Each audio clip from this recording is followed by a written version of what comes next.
I wanted to share with you a success story, and I'll share this one here. This is Drew. So Drew and I were working together last year in September. It's almost 12 months ago now, just over 12 months.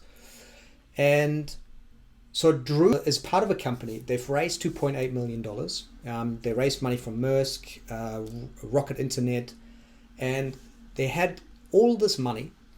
But every time you get money from investors, it means that you now need to show some results. You need to demonstrate how you can grow the company based on the money that you've raised and how you can generate revenue on the back of that. Drew came into a company that didn't have a sales process. They didn't have a way to acquire new leads. And up until that point, they only had sales through relationships, through their investor network, through some of the advisory board, and through the founders themselves.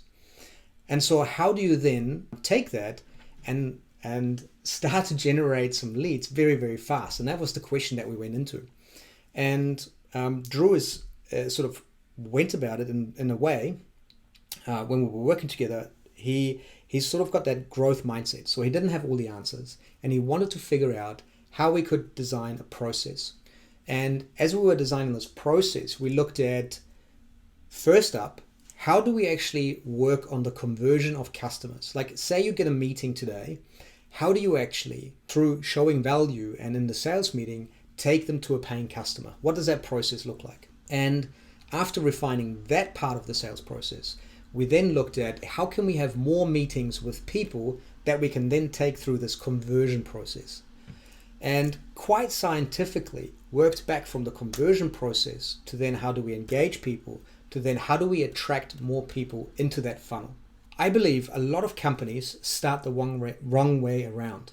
It's my German accent coming through. They start the wrong way around, and they start off by attracting people first without having figured out that conversion and that sales process.